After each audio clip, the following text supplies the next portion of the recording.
Então, o meu nome é João Madureira, tenho 49 anos, sou de Bragança e tenho um negócio em Santa Comba de Roças, o Glamping. Um conceito de turismo, o nosso nome é o Glamping Hills. Este nome, como o glamping não tem uma definição certa de tradução, nós também quisemos, já que não tinha tradução efetiva, nós quisemos dar aqui também um nome que fosse fácil de tradução, mas que não poderia ser português, porque os nomes portugueses que nós tínhamos mais ou menos pensados eram nomes compridos e alguns já estavam registados e nós não conseguimos então chegar a esse registro. Então tivemos que arranjar aqui um meio termo, que me parece que seja razoável, nunca foi uma implicação, antes pelo contrário, as pessoas facilmente associam o que quer dizer hills.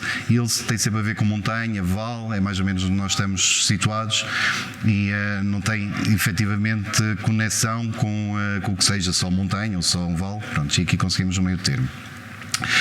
Toda esta paixão do glamping, isto vem das vicissitudes da vida. A minha área de formação é civil. Numa altura que eu visitei uma feira em Paris, essa feira num dos pavilhões não estava completamente cheio e pronto, e para encher normalmente convidam associações ou grupos ou até empresas, e num cantinho tinha lá então uma tarja só com glamping. Claro que era um nome novo, era um nome que chamaria a atenção de qualquer um e chamou a minha. E eu aproximei-me e lá pedi algumas informações, não havia quase nada, havia 2 ou 3 flyers e foi a única informação que eu trouxe. E claro, fui saber o que era e fui tentar conhecer, nomeadamente a sua história. Depois, em 2012, fui um dos contemplados a ficar desempregado. Tive durante cerca de 15 anos ligado sempre à construção civil e fiquei desempregado. E claro, devido também à minha idade, as únicas ofertas de trabalho que eu tinha era sempre emigrar. E nunca foi intenção minha, o que quer que seja, sair do meu território, quanto mais do meu país. E então tive durante algum tempo desempregado. E claro, foi aí que eu comecei também a estudar melhor este conceito. Depois, na alteração de governo, o atual lançou um programa, que foi o programa Valorizar, que era um programa de apoio ao turismo no interior. E eu concorri, tinha a base toda já estudada, já tinha tudo feito e fomos os primeiros a nível nacional a ser aprovado neste âmbito deste projeto. Pus-me a caminho, fui pesquisar tudo o que havia, desde os equipamentos, como havia de melhorar a ideia que eu tinha disto e rapidamente o projeto veio aprovado e eu lancei-me e aqui estamos numa obra que eu acho que é muito o retrato daquilo que eu sou e daquilo que eu quis para a minha região e para o meu território. Está bem? É gira, porque a história do glamping já é uma história muito antiga, já contei há um bocadinho, uma história muito antiga, porque isto já vem desde o tempo das cruzadas, das conquistas, porque o rei quando ia nas cruzadas, antes das batalhas, né, eles ficavam acampados em algum espaço e esse espaço era no meio do nada, né? E então a tenda do rei era sempre a tenda mais charmosa, né? Que tinha que ter tudo o básico, mas com algum conforto. E é daí que já vem, o glamping já existe desde aí. Está bem? Depois, claro, ao longo dos tempos ele foi evoluindo, teoricamente, porque na cabeça das pessoas ele já existia, né? Mas foi procurado. E depois a maneira de introduzir então foi através de algo que ainda hoje existisse, nomeadamente as tendas da Mongólia, que são as tipis, as yurts que pertencem à África e as tendas safaris que ainda hoje também se usam. É inicialmente então introduzido no norte da Europa, nomeadamente na Islândia e Noruega, por causa do avistamento das auroras boreais. As pessoas faziam grandes distâncias entre os hotéis e a natureza para ver o efeito luminoso e aí então efetivamente achou-se que seria o ponto número 1 onde se pudesse inserir então esta tal história, né? Porque isto é tudo uma história e que teve grande adesão e grande procura. Claro que a tenda por si só não é um elemento não é o mais indicado, porque não tem conforto, não é? Porque é fria, e a madeira, que é um elemento que eles usam, é daí que nasce então as primeiras cabanas, chamemos-lhe assim, relacionadas com o glamping. Depois deste, que ele foi bem introduzido, foi bem procurado e hoje também está muito bem inserido em Inglaterra. Os ingleses também é um povo que faz muito glamping internamente também, e continua a descer então no mapa e vem para a zona de Portugal, Espanha. Vocês estão entre os primeiros projetos de glamping a aparecer em Portugal? Sim, nós somos o segundo, somos logo o segundo. Sim, somos. Depois temos uma diferenciação no geral mesmo, que nós estamos inseridos numa aldeia, e isso somos únicos até o momento. De tudo que eu conheço somos únicos, porque normalmente o glamping é para estar na natureza, no meio da natureza, mas infelizmente, e vocês estão aqui há pouco tempo e sabem e veem que o som é o mesmo, o movimento é o mesmo da natureza, não é? A única coisa que nós temos aqui, que além disso, são as casas. Mas nós quisemos dar aqui um alento e sabemos todos que as aldeias futuramente irão ficar despovoadas se nós não formos uns dos intervenientes para que o seu desenvolvimento se mantenha.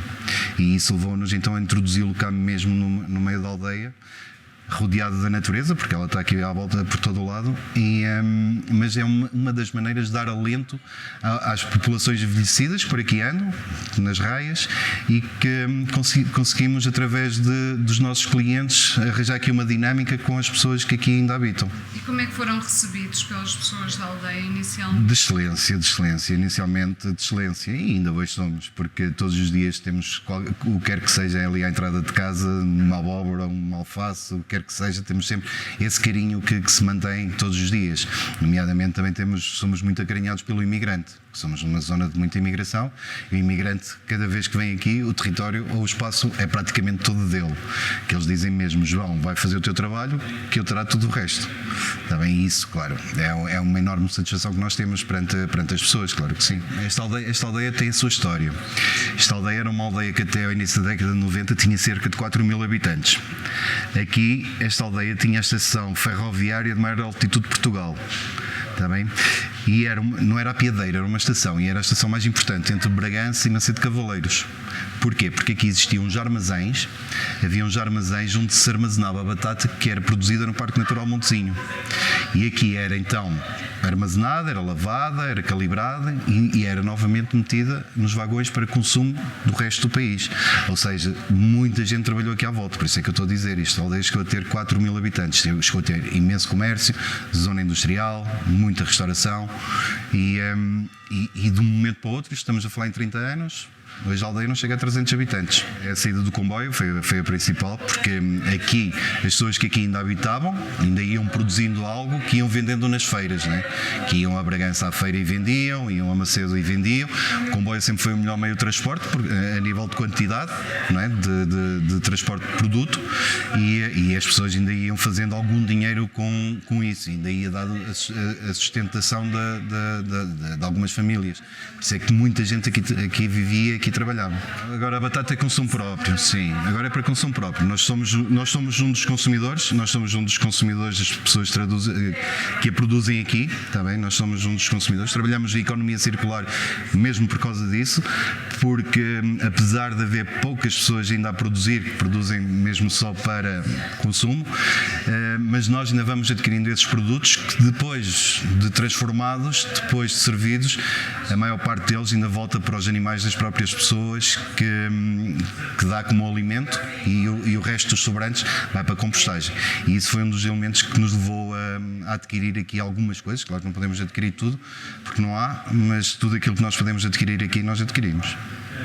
Quando nós trabalhamos uma atividade, esta atividade como principal, nós temos de estar sempre em dinâmica, não é? Não podemos estar parados. E então temos de estar sempre à procura de algo que seja sustentável, algo que nos ajude, já que estamos preocupados sempre com a área da ecologia, da sustentabilidade, algo que nos ajude ainda a ajudar o planeta, não é? Que é assim que agora é falado. Temos que ajudar a reduzir a nossa pegada ecológica. E nesse sentido, foi isso que eu fui pesquisar, fui trabalhar nas minhas pesquisas, e encontrei, e acho que perfeitamente era adaptável ao conceito que nós temos aqui, sem dúvida, e que faz toda a diferença a nível da preocupação ambiental que as pessoas têm, sim, sem dúvida. E as pessoas que vêm procurar pelo turismo, elas estão preocupadas com isso? que maneira que é sustentável?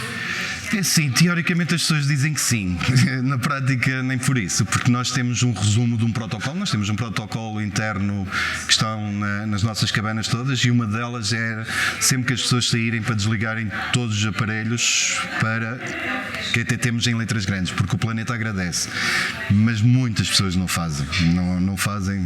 Eu acho que ainda é muito teórico, muita parte da sustentabilidade e da ecologia ainda é muito teórico. Vê-se agora pelas máscaras, pelas luvas, né, que está tudo no chão, por muito mais lixo que nós fazemos agora, porque agora temos que usar os individuais, nós estamos a produzir muito mais lixo do que o que produzíamos. Não temos plásticos, tentamos eliminar o plástico ao máximo, não temos nada aqui de plástico, mas mesmo assim ainda se produz muito resíduo. E ao nível dos vossos visitantes, quem é que são os vossos visitantes aqui do glamping? São locais, são maioritariamente estrangeiros, muitos portugueses? Muito. Nós, este ano foi um orgulho porque já conseguimos até ter pessoas da Madeira e dos Açores, que era a única coisa que nos faltava. Já temos pessoas visitantes de norte a sul, e este ano incluindo a Madeira e os Açores. De estrangeiro, basicamente é inglês, já tivemos canadienses e russos. Espanhóis alguns, mas basicamente 80% do nosso mercado é português, litoral, basicamente. Está bem? Estes 2 últimos anos foram anos atípicos, e como foram anos atípicos, as pessoas procuravam afastamentos, né? Muita gente não veio porque o que nós aparecíamos na televisão ou porque andámos na comunicação, veio mesmo por causa do isolamento. Ou seja, eu não consigo tirar ainda uma amostra efetiva, porque nós, apesar de termos nascido em 2018, nós ainda trabalhamos um ano princípio a fim, que foi o ano de 2019.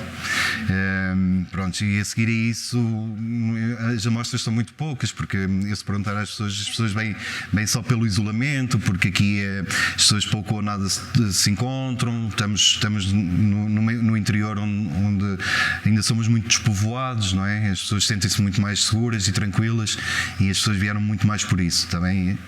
Claro que que é o que eu digo, eu quando chega um cliente de verão, eu estou a vender a minha piscina de inverno, que é esta, está bem? Eu estava a dizer às pessoas, gosto muito mais do verão, mas a nível gastronómico e de conforto, o inverno em Trás-os-Montes é fabuloso. Uma coisa que a mim me entristece muito é ver muito português que não conhece o nosso país. Isso entristece-me imenso, nomeadamente aqui o nosso território, não é? Porque as pessoas acham que nós estamos longe de tudo e de todos. Mas aquilo que eu também percebi é que há muita gente que está habituada em férias a ir para fora do nosso país, e que em futuro as pessoas vão ter essa preocupação, vão querer passar uma semana em Portugal e depois então continuar a próxima ou 2 fora. Mas isso é importante, porque acho que foi um bom feedback que todos nós demos, que é: as pessoas vão nos procurar novamente por tudo, pela gastronomia, pela hospitalidade, por tudo aquilo que nós somos como portugueses, não é? Que é o que nós sabemos vender melhor, é tudo aquilo, é a nossa personalidade, que é o nosso bom ponto, que é o que eu digo às próprias pessoas: se calhar o melhor vendedor do nosso país somos nós próprios, se o conhecermos, não é?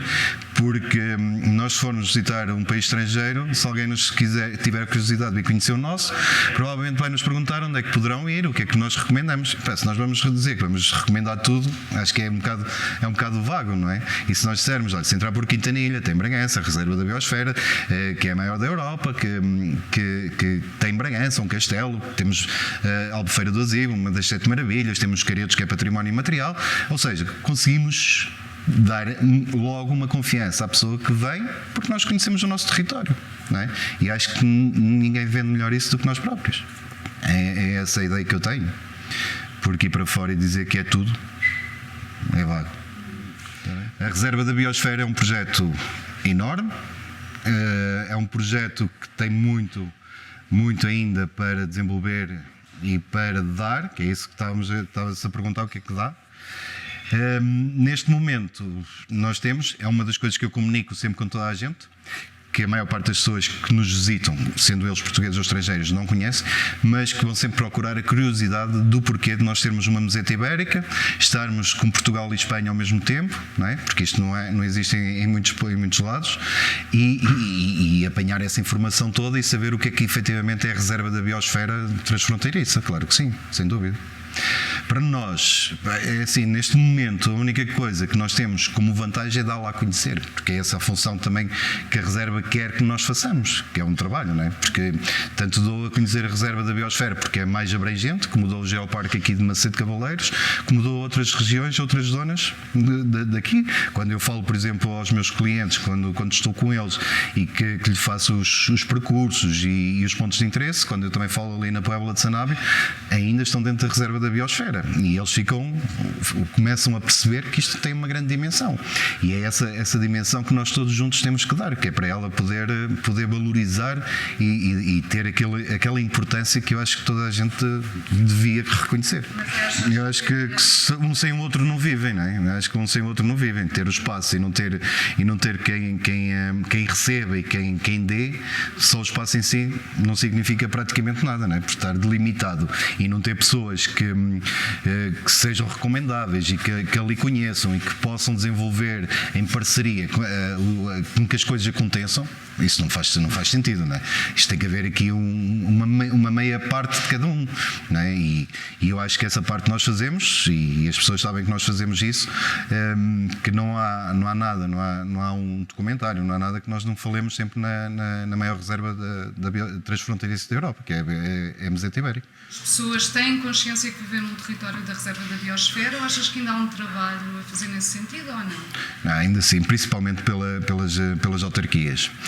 As autarquias e associações são os primeiros que têm, porque são eles os primeiros que estão sempre na linha da frente, e eles é que inicialmente têm que forçar e promover cada vez mais a Reserva da Biosfera.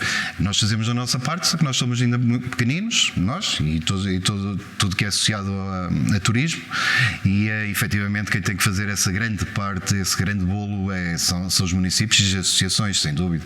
E isso sim, e aí começa a alavancar, começa a ser conhecido para podermos nós também usufruir e dar a entender às pessoas que efetivamente estamos num território da Reserva da Biosfera, claro que sim.